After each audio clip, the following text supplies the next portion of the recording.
Well, hey, what's up, IndustrialSage Nation? We're live. We're live. We are This live. is exciting. This is very exciting. Very exciting. What are we doing? Well, right now we're making sure that the audio levels are coming through okay. Yeah. So if something sounds goofy or funny, put a comment there, whether you're on YouTube or you're on Facebook. That's what we're testing out here at the beginning.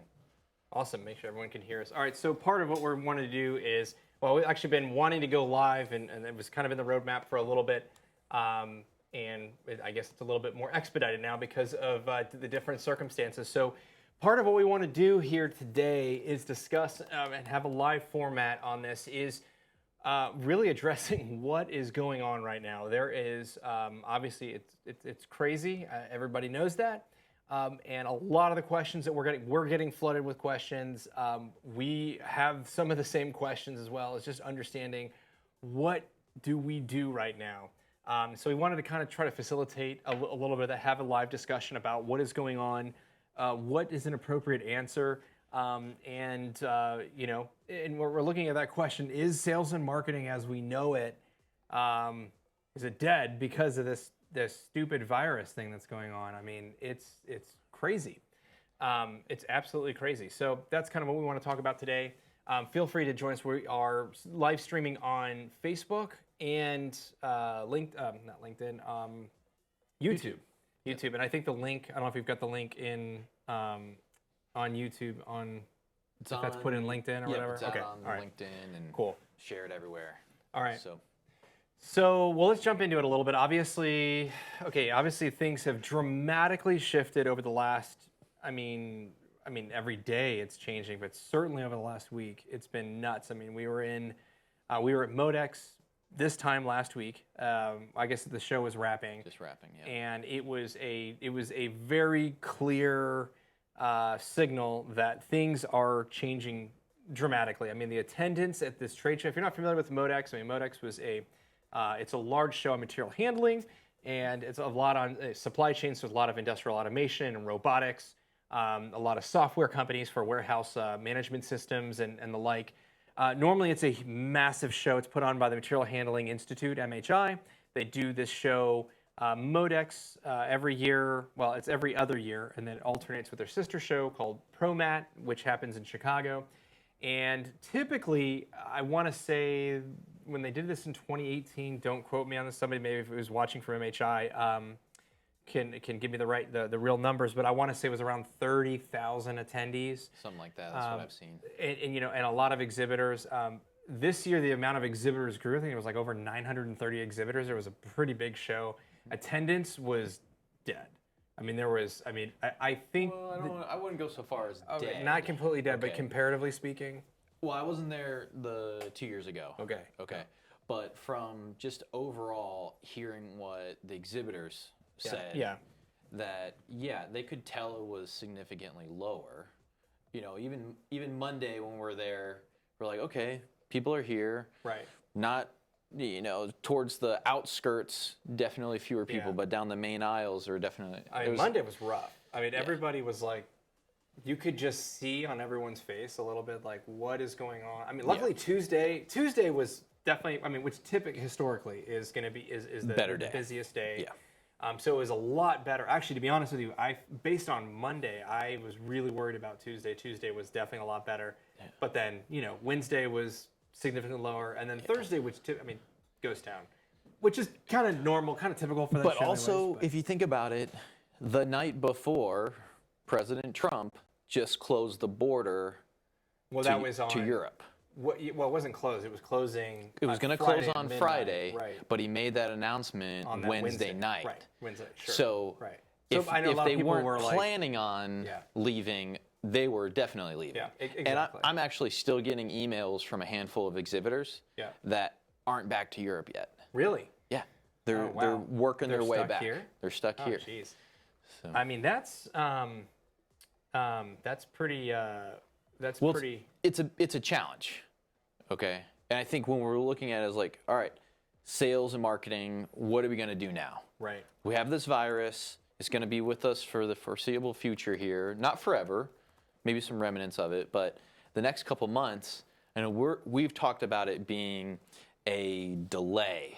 Like, is it going to be a massive and complete shutdown versus like just delaying the revenue or delaying the sales a couple months? And I think that's the big, like, it's anybody's guess. Nobody's got a crystal ball. I mean, who knows what the heck is going to happen? I mean, it feels like we're just hitting the pause button a little bit. Like, all right, you know what? At least certainly for this week, as everyone's just, because we've had a lot of conversations. I mean, we've, talked to a lot of different companies, and some are like, let's move forward on stuff. We need to do this. But the vast majority are like, whoa, shut the front door. Let's put the brakes on. Let's figure this out, because there's question. I mean, this is unprecedented. Yeah. I mean, really, it's unprecedented. It kind of reminds me of an expedited 2008. But I feel like it's a lot more hopeful than. Well, I think with 2008, there was a lot of after the fact. Oh, now that this has happened, what are we going to do to fix it? Right. Whereas at least we're kind of seeing some activity out of the administration where they're trying to catch it before the complete collapse. Right. Yeah. So, which is interesting. I don't want to get into politics, but it's very interesting what's like being done. But I think, if we're going to poll everyone, if you're in sales, has your boss told you, oh yeah, your quota, don't worry about it anymore? Probably not. Yeah, I know, right? Okay, probably not happening. So with businesses, they still need to make money. Yeah.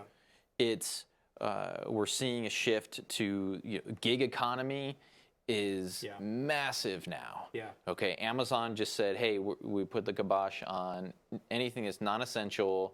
Governors and mayors and everything are saying restaurants close, But what is that doing? Well, that need from that, we'll use example, Amazon as an example. Okay. That's a good example. Yeah. From the efficiency of the demand has skyrocketed. Yeah, that's really interesting.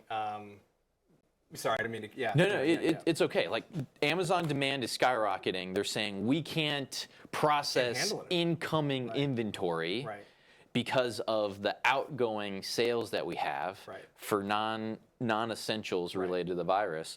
So, well, what does that say? Well, it says we need more systems in place that allow us to be more efficient and faster. Yeah, which I think is actually a fascinating story, specifically it's just coming out of Modex and the whole material handling and supply chain show. I mean, the story has been for the last several years, better, faster, cheaper. We have to move things. I mean, you look at the whole Amazon effect. I mean, we are all now, and we talk about it a lot from a sales and marketing standpoint, certainly from consumer behavior standpoint, is that we are now preconditioned to, I press a button and something shows up at my door tomorrow. So already the space has been under this intense pressure cooker to say, we need to innovate, we need to create solutions so that we can make that better. I remember was it last year or this year? I remember talking with one of the companies that was there, Siemens Logistics. They had this really cool, it was like a conveyor belt that would able to unload trucks, particularly in like mail and packages and stuff. And they said they could basically unload a truck that was full in like an hour or maybe it was 10 less than it was 10 minutes. It was 10 minutes. Okay, yeah, 10 minutes, and normally it would take a couple hours to be able to unload. It's like that truck. 4 hours. It's by hand. Ridiculous. And that is crazy. So you're seeing all kinds of innovation like that, and that's I think like the Modex show and ProMat, all that was showing all that. And companies are trying to figure out like the impact. Like obviously we can look at see the impact of that is okay. Well, that means if I can reduce my unloading time of inbound or bringing in goods or whatever it is, right? That now as a result, I can on the flip side go to my customers and say, look, we can now reduce or increase the time, like the drop off time for like overnight or what have you, because now we can scale things faster. We have more bandwidth. Yeah. And so you're obviously seeing a lot of solutions like that, and I think that like now, it's even more heightened. I think it's super interesting. I mean, didn't Amazon aren't they hiring like 100,000 people right now? I'm not sure of the exact numbers, but that's exactly. I've seen the ads. Okay, losing your job or may lose your job. Industry. Yeah. We're hiring. Right. We need more people. So, for as much as it's a little scary, it's also there's going to be some winners and there's going to be some losers. Oh, totally. Yeah. So there's going to be some companies that are going to have to close their doors because of just the situation. But there's going to be some that are going to pull through it. Right. And the way I like to think of this and I want to get to is Wayne Gretzky, don't skate to where the puck is, right. skate to where the puck is going. Yeah. So let's think through, we're in sales, we're in marketing. Right. When we're faced with a challenge, what do? Well, it forces us to get creative. Yeah. Think outside the box. Yeah. Everyone thought Zoom was amazing before the coronavirus. Yeah. Now Wall Street thinks it's amazing. Yeah. Okay, so, oh wow, we have this technology that can do what? Right. Yeah. So where is the puck going?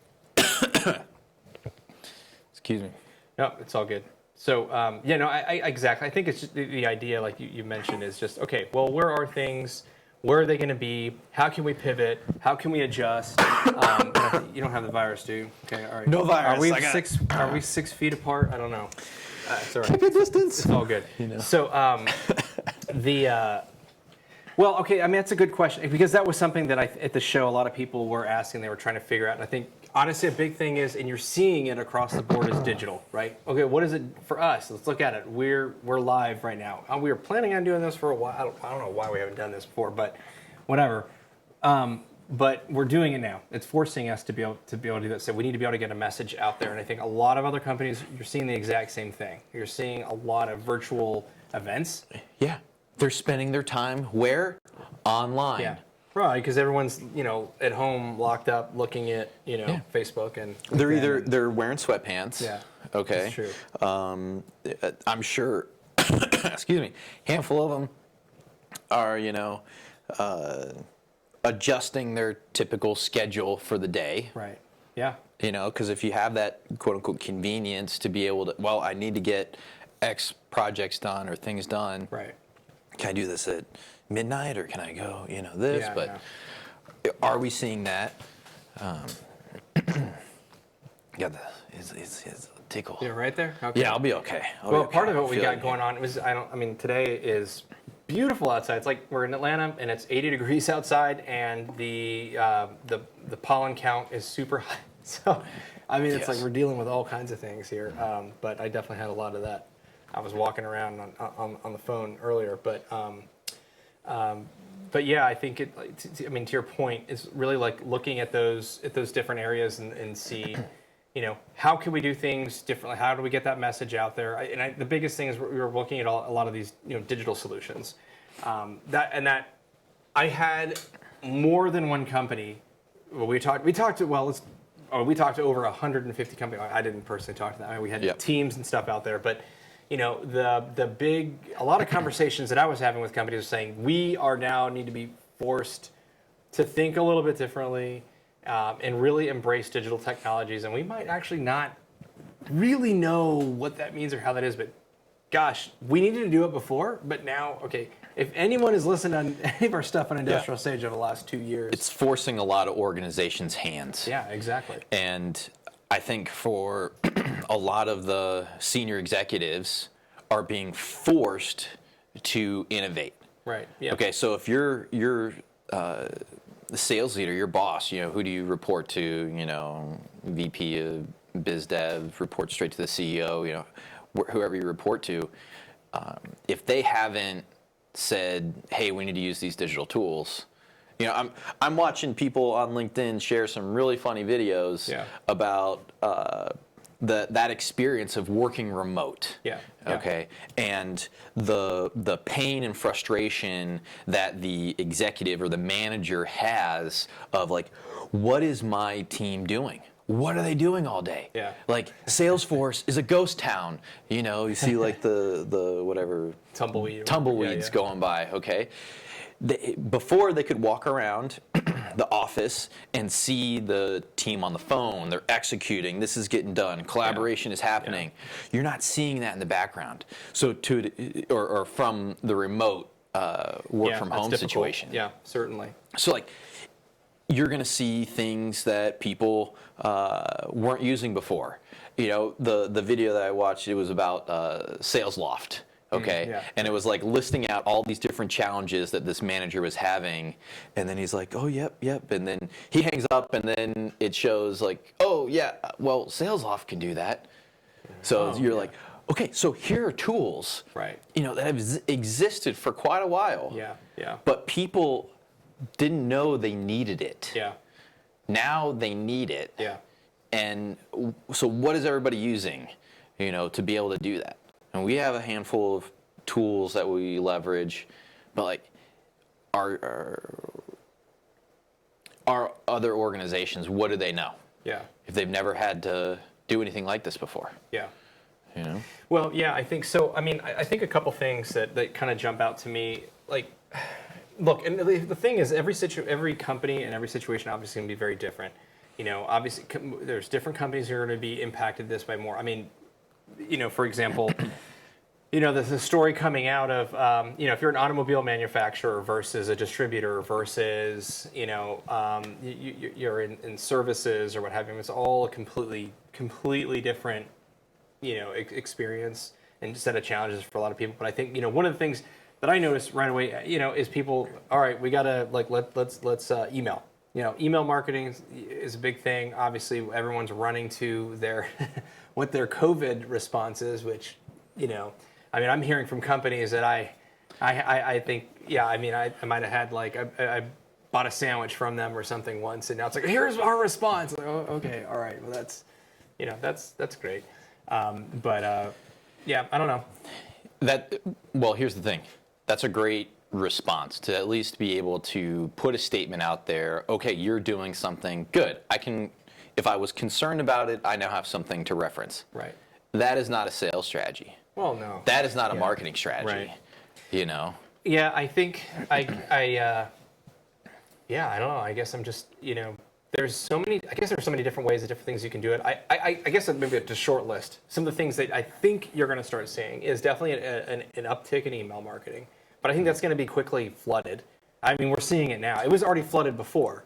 Right? So I think that's one piece. I think a really big thing is paid ads. I think you're going to start seeing a lot of activity on social. So LinkedIn, Twitter, Facebook, Instagram, depending on where your audience is. I think that is an area that I would be exploring.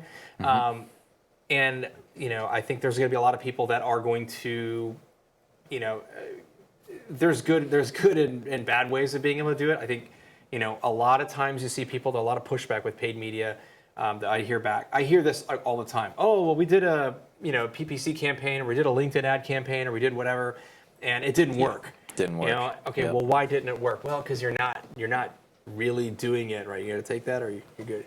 No, we're good. Okay, it's cool. We won't take the call live. It'll be a very one-sided conversation. Okay, all right. So, but it's just, you know, the realities of life. But I think you're going to see a lot more text messaging. That's interesting. Yeah, that makes a lot of sense. So, because here's the deal, you still need to communicate. And for the people that traditionally their primary mode of communication was, well, I'm going to go visit them. I'm going to go visit, press the flesh, you know, have that type of interaction in person, and we're not seeing that. Like organizations, I mean, you're seeing the statements, employees only. On-site visits, off limits, not happening. Okay, well, you have the video calls, you have video chat, you have email marketing, paid media. I think you're connecting with somebody because they have this with them everywhere they are. And it's convenient. It's very convenient. Yeah, it makes sense. So if you're trying to connect with someone, you can communicate with them, and they can ignore it. Okay, and be like, hey, let's talk later, and then you can set up the phone call. I think that's a great. I think that's a tool to leverage. Yeah, I think so. You know, something else I think you're going to see, and I've noticed an uptick too, is actually using LinkedIn well, just LinkedIn as a whole, whether just, reaching out and connecting with people, or obviously through Messenger. I've definitely seen an uptick on that. And I think the biggest differentiator is, I think there's a tendency right now to have a couple different reactions. Okay, forget the medium on how you're connecting with people, whether it's using using text messaging or email or LinkedIn Messenger or what have you. Let's talk specifically from a sales and even from a marketing standpoint. But I think that there is a huge tendency to be super transactional and like, let's try to make a buck, or let's try to sell, or whatever. And I think really that right now, from a maybe just certainly from a messaging standpoint, is like, you know what? Maybe the appropriate response is just to like reach out, connect with our customers, and maybe even the prospects, that were, and just reach out and say, hey, how are you doing? What's going on? It's maybe instead of trying to sell your thing, or even figure out if what I have to sell is going to be something that's going to help to solve their critical problem right now. I think there's a lot of empathy we need to have, instead of saying, I got a quota to fill. Yeah, you do, but does your product or service that you're trying to sell actually going to provide real value? Like the value that you brought a week ago to whatever company probably isn't the same value anymore, and that is now dropped 8 levels. Yeah. Especially in terms of their priority list of what they're trying to do. Right. Or vice versa, where it's the exact opposite. Right. You're like, I need this now. Right. Well, I think, but thinking from an empathy standpoint, if you've got a product or service that you're selling and that it was valuable before, but now because of everything that it's probably lesser on the food chain, maybe back off a little bit. Maybe you'll be able to see how to help, and maybe there's a way you can be able to help that's not even directly related to like your product. Just be helpful. Yep. Side, obviously, for those that have hey, oh my gosh, like we got something, and we can legitimately help you solve this problem. And I think there's typically that you get that greasy, slick oil salesman, like, you know what, like, no, we don't have time for that, right? Yeah. But I've got something of value that's going to help solve your challenge of X. Hey, have you thought about, I don't know, or even fill in the blank. Helping people partner. Yeah, that's just good one, brokering a relationship, like knowing, hey, you have a problem, these guys over here, they can solve it for you, or they can at least help. Like, you guys need to talk. Yeah, can you broker that relationship? Yeah. Well, that's really the value of LinkedIn. I mean, that's really the power of networking. So if we can digitally do that, and say, hey, listen, I saw that you made a post about, how you're struggling with short-term labor. Gosh, and this is because I have people that keep calling out. Well, I've got a great relationship with this company over here. That's what they do. Maybe they can help you guys out. Like, I'm just going to make that intro. Exactly. If you guys work, if you do something great. If not, no.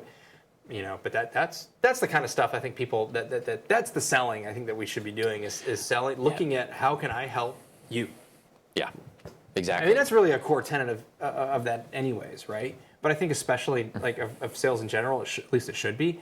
But I think especially right now, it's even more heightened. Yeah, and it's also something where if your organization, like, just straight up, the sales team is really on hold. Yeah. Okay. The sales process, what you guys are offering, really is not appropriate to be going through that selling right now. This is a great time for your organization to create resources. If the sales team is either pounding the pavement and making the phone calls, or they're at home setting up their phone, stacking their phone on a handful of books, on the dresser, get some good lighting, and recording those sales videos. Absolutely. The top 10 questions that your sales team gets asked, and it's like, well, I just don't have time for it. Oh, you got some time now. You got time now. Yeah, I feel like this is the best time. For organizations that can, not everyone. So, totally. But if you're in a organization is in a position to be able to think strategically, now is the time. Build that content library, build those resources. People are online, they're on social, they're spending time there. They're way more accessible than they ever have been. Yeah, I would say. I think so. Yeah, I think we're definitely going to be able. We're definitely seeing that for sure. I've had a lot of luck. I mean, a lot of people have connected with me over LinkedIn that I didn't, and actually messaged me, and we've had some conversations, and I was actually a little surprised by that. I thought, oh, okay, I didn't think that, but I guess. Yeah. I mean, we have some insights into a couple organizations that are headquartered in Europe, and they're telling their people, look, it's vacation right now, guys. It's time for you to go on vacation. Do that. Yeah. I mean, well, you're seeing that sort of, I think, a lot of that across the board. As well. So it's just a super interesting time. I don't, we're not going on vacation. I think this for us, like we are, I'm just no. Now is the time to double down and really figure out how can we help organizations get their message out. Yeah. I think what I predict over the next several weeks, I think right now, this week everyone's, I think next week it's going to be probably that, maybe a little bit more, as I'm sure that the situation's fluid. Things are going to continue to change and to evolve. I've been on a lot of calls with a lot of manufacturers. I mean, you've got a large workforce. I mean, you look at GM and Fiat Chrysler, and they announced we're shutting down. I mean, we're and I think they said they were laying off, doing 150,000 people. They were laying off. I suspect it was so they could go through like unemployment and do that. That's pretty significant. And you're seeing a lot of other, let's say like a Procter and Gamble or Georgia Pacific, for example. I mean, obviously with the great runs on toilet paper, the great toilet paper run of 2020. Yeah. I mean, they're really manufacturing a lot of critical products and quite frankly, those lines need to stay up. They can't go down. I mean, really. I mean, obviously the whole medical devices space. I mean, all these manufacturers are. So, anyways, so they're trying to. But then you've got other manufacturers that are maybe. I was on a couple calls earlier this week. We have 2,000-3,000 employees, and we are evaluating. We're not necessarily manufacturing critical infrastructure for that it's a product to good or a medical device or anything, medical supply, and so. Everyone's sitting there kind of waiting. Well, is everyone gonna are we gonna shut down? Like, is the factory gonna get shut down? Like, do we need to be making that call? Is the government gonna come? Are we so? My point being that over the next 2 weeks, I suspect that it's gonna be very much like everyone kind of sit and wait. We're gonna move forward where we can. There's gonna be a lot of trepidation, and then I think after that, that it's gonna be a lot of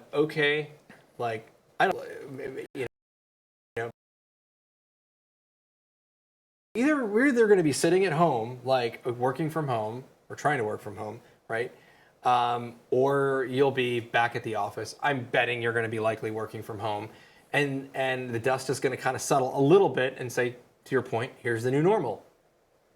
Okay, all right. Think people are hopefully now what? Okay.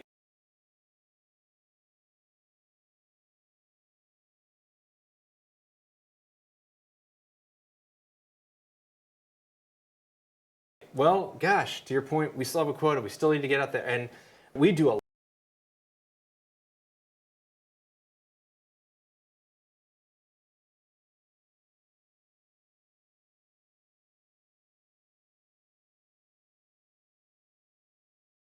lot of trade shows, and they're all canceling or postponing. I mean, I was looking today at a list from a company that do a lot of trade show booth stuff, and it was just, I mean, the list was huge, and it was canceled or from there. Yep.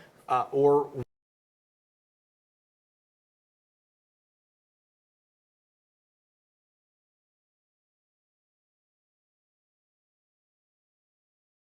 what do they do?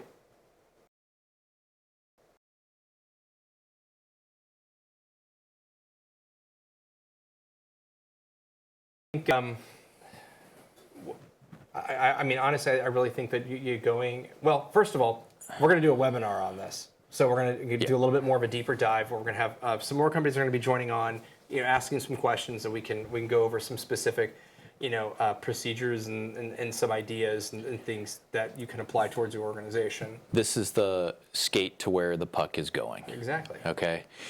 The trends have been industry-wide for trade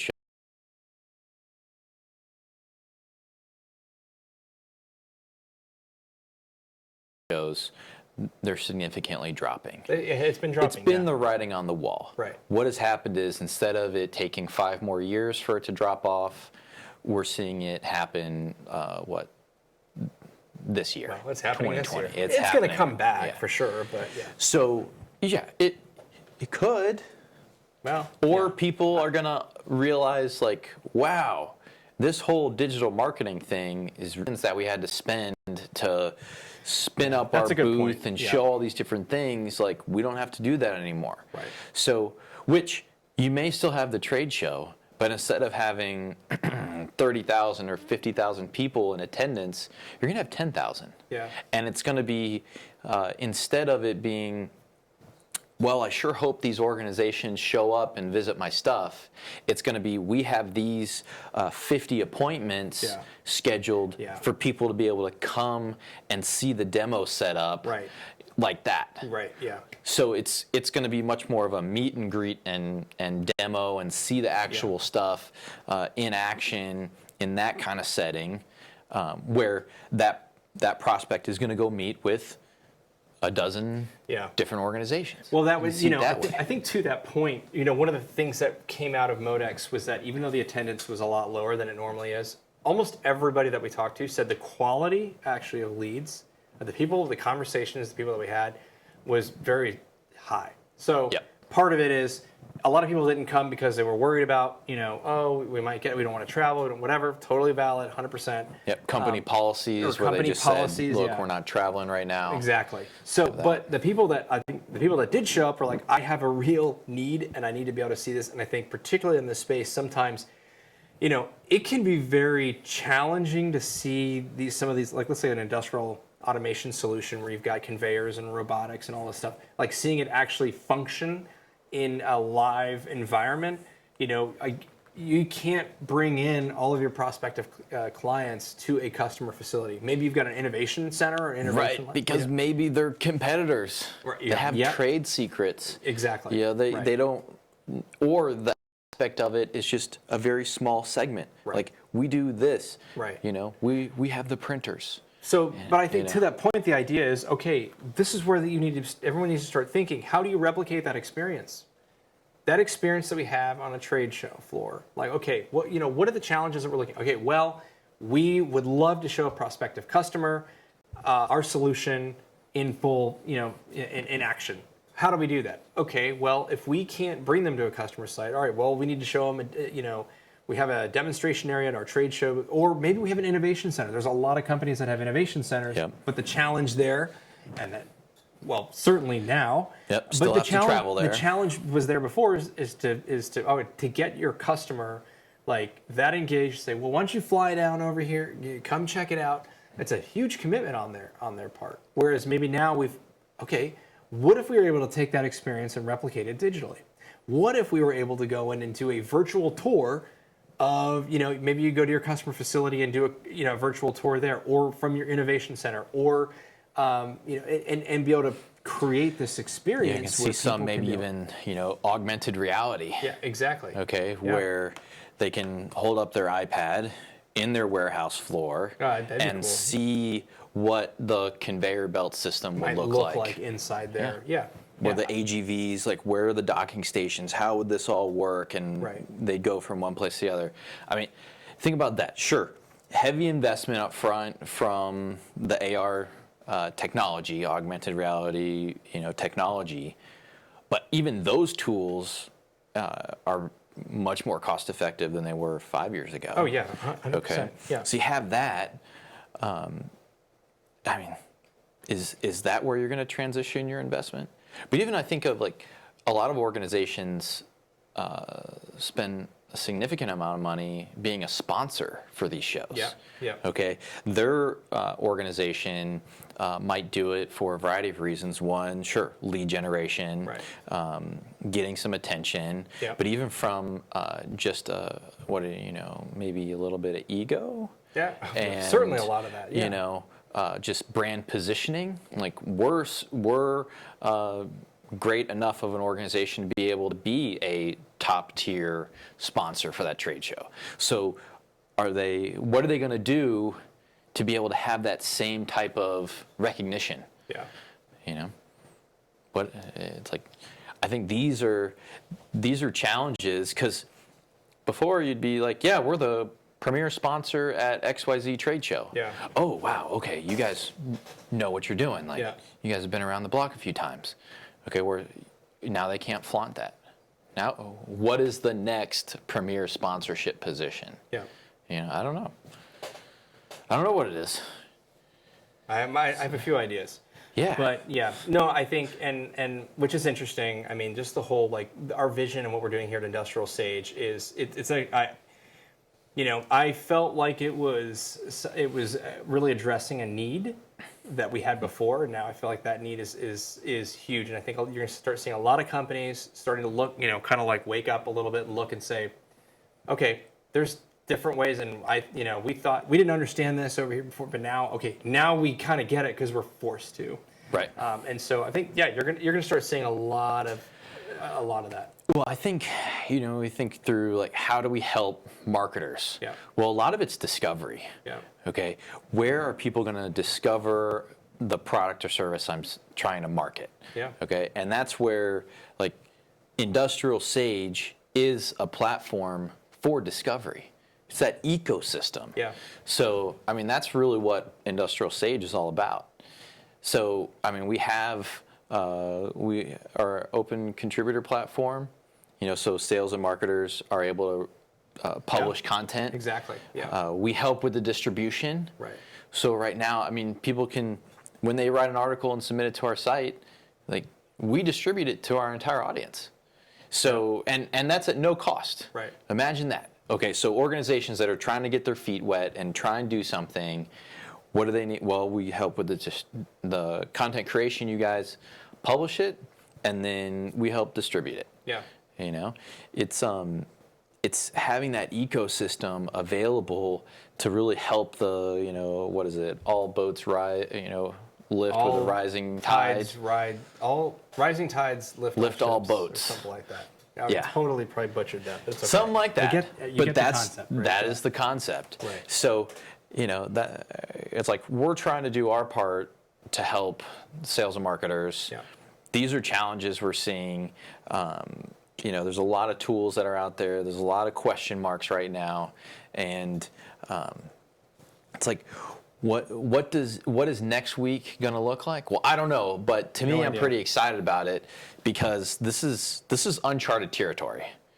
So I don't remember the internet going on with the Spanish flu or whatever else. Okay, yeah. So, like, we're in uncharted territory. The world is your oyster. Like,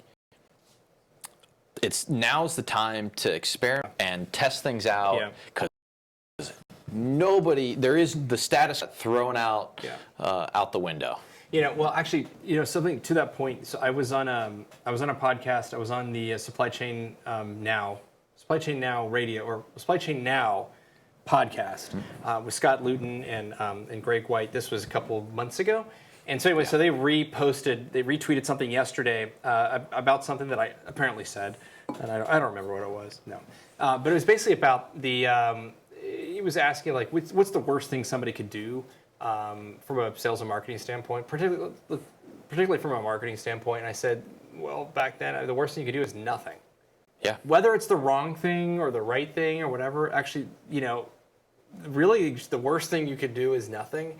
And I think that's more important now than it was when I said that, how many months ago. 2-3 months ago. And I think, this reminds me of the whole, horrible 2008 time. Anyone who had a business or went through that, or I think most everybody, except maybe the much younger generation, doesn't remember that from a business standpoint. I certainly remember it.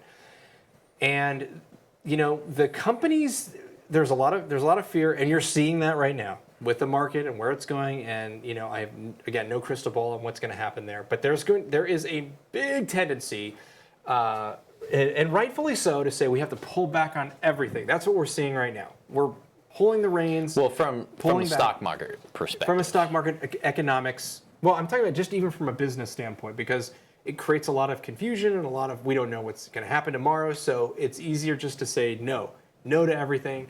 Let's look at that, okay? And that's a fine answer for a little bit, right? Because you legitimately got to figure out the damage, right? Assess the situation, right? And somebody had a thing, a little tweet or something. It was like from Star Trek, like Next Generation or whatever, and it was like Luke Picard. He was like, "Damage report," coming. It's like, that's what it's like every morning. I feel like, all right, well, what the heck happened now? Like, where are we? We're going through that, right? We're gonna get through that, okay? But the next thing is, okay, if things are, the economy is going to come back. It's going to take some time, and that could be really fast. It could be really long. I don't know. But what I do know is I remember very distinctly in 2008, the companies that sat and didn't do anything, there was a big opportunity for a land grab. So I mean, typically companies are going to say we're going to go into a maintenance phase versus a growth phase. Mm-hmm. And right now, obviously, the answer is we need to maintain, we need to make sure everything's good, let's figure out all this stuff. But the real ones who really want to innovate and be able to get a jump, what is happening and what will happen is that there's going to be a land grab. There's going to be an opportunity to be able to say, okay, a lot of companies are going to not respond and they're going to wait. Okay, so you have a first mover advantage to be able to say, let's move into these new areas. It's leveled the playing field in a lot of ways. We hit the reset button. And everyone's kind of starting back. Everyone's going to be starting back from the starting line at the same point. And now, okay, those who are going to innovate and those who are going to say, you know what, it's time to do something. We really do need to do something different, and we need to, we probably need to have an accelerated path towards that. Those are the companies that are going to win. Yep. And you need to experiment. You need to start doing stuff. And you know what? You're probably going to fail. Fine. Fail fast. Do it again. Keep going. And don't say, oh, we did paid media and that doesn't work. And, okay, well, maybe you didn't do it right. Because that's honestly and I think that's what there's a lot of fear and a lot of trepidation for people. Say, well, yeah, we did this and it just didn't work. Okay, well, if it failed, how come when you look at the stats, on dollars on where it's going, and digital ads is like a huge growing area. I predict that it's going to be even bigger. You're going to see it. You're going to see that. And the more people use it, the more expensive it's going to get right now. So it's very cheap right now. Right. Exactly. The opportunity, and even in terms of the organic availability on not just search, but from all of our different social channels. So LinkedIn, Facebook, even discover on Instagram, YouTube. Yeah. Okay, the massive amount of content that's created on each one of these social platforms. What is going to happen? Well, more people are going to try and do it. What's going to happen? It's going to flood it, which means it's going to keep just like cost goes up. So take advantage of it now. Exactly. So you go back like 5 years ago or longer. We talk about SEO, for example, search engine optimization. So basically, that's it's the magical thing when you go to Google, you do a search, and boom, your website pops up. Okay, that's not an ad. Okay, that SEO, right? It used a big driver. I mean, it's changed over the last 10 years. It's dramatically changed. Remember all the black hat keyword stuffing, all that fun stuff. Good times. Good times, right?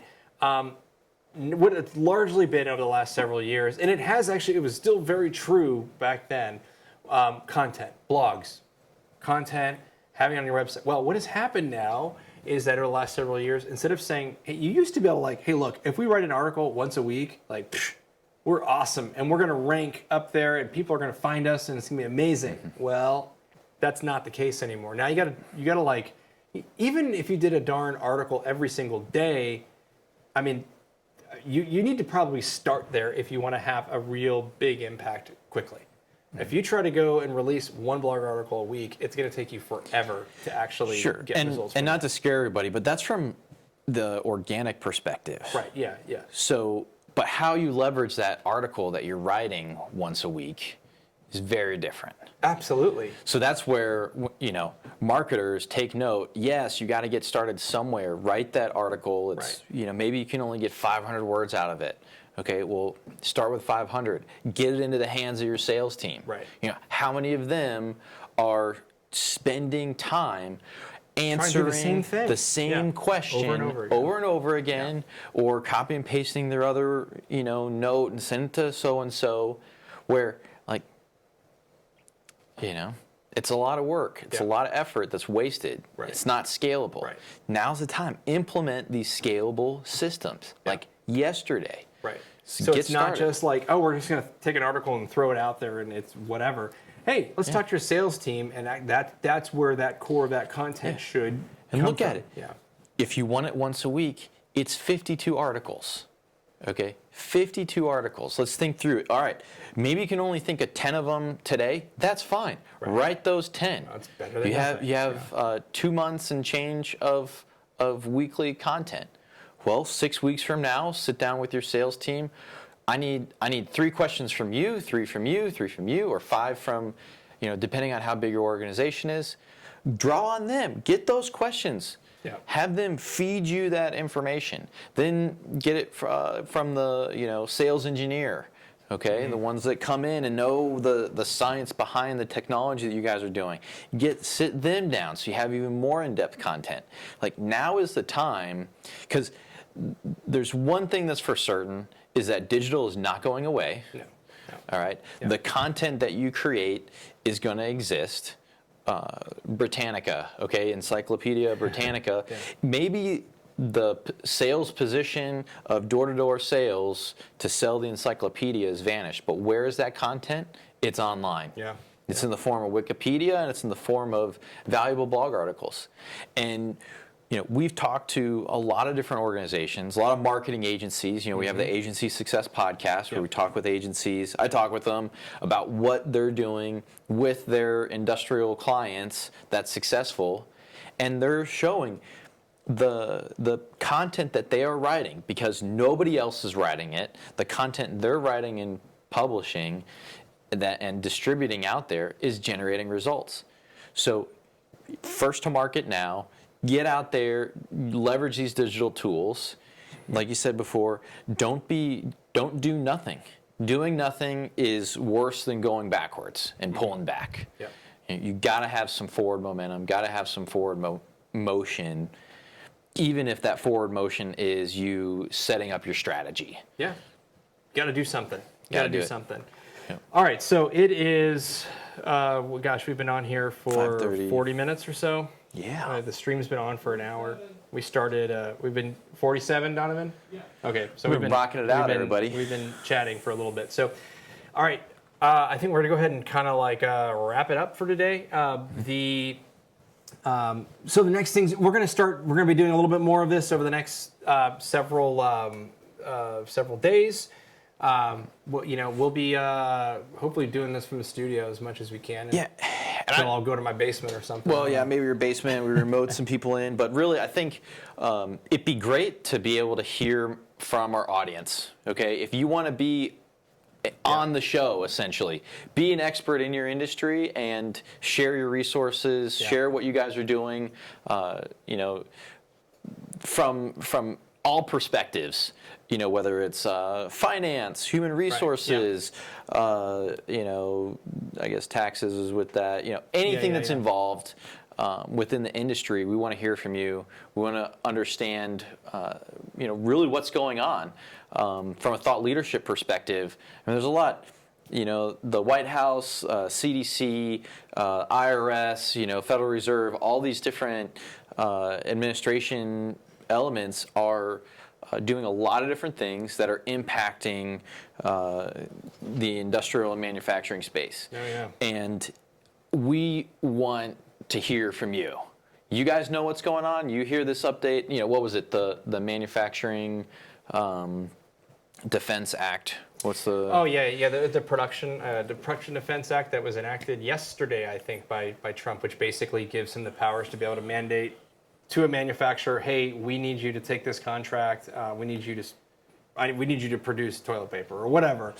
and now we're nationalizing it. We'd love for someone to come on the show and explain that, what that means. So, and maybe you know a topic that we haven't thought about yet.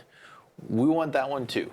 So, anything to be able to help, really just kind of get the just responses and even just understanding what you're doing as an organization and companies. I think sharing those best practices and those thoughts. I think a lot of companies legitimately don't know, and it's okay. Everyone doesn't have all the answers, but I think maybe sharing that information and saying, here are some thoughts and here's some ideas and different things. That's really, really what's going to help. And that's ultimately why we said, hey, let's go ahead and start pushing some content out and some things live and be able to share some insights that we have in this space to be able to help kind of weather the situation. Yep. So. Exactly. All right. So next week we're gonna have a webinar. I believe that's set on Thursday. I'm not sure. We'll send out some emails and there'll be some information about when we're gonna do that. But it's gonna be a little bit more little bit more nuts and bolts as far as responding from a sales and marketing standpoint. Hey, trade shows gone for right now. What do we do? How do we generate leads? How do we get in front of our customers? How do we navigate all this? We're going to have a conversation. Hopefully, we're wrapping this up with ADP. They're going to come in and kind of share some best practices and just some learnings and some things from an HR standpoint, from insights. I mean, they were sharing with me some real case studies, some real things that are going on right now, questions that companies are asking that they're getting asked over and over and over again. Looking at different things like the Family Medical Leave Act, which was just updated earlier this week. And I think there was an addendum to that got passed earlier today that I think it amended Monday already. There's a lot of stuff. Fluid situation, a lot of things going on. We want to be able to help provide that and bring that information, as best we can. So that's it. That's all we got for you. All right. We're good. We're wrapping up. We're signing off. Thanks so much. Thanks, everybody. Thanks.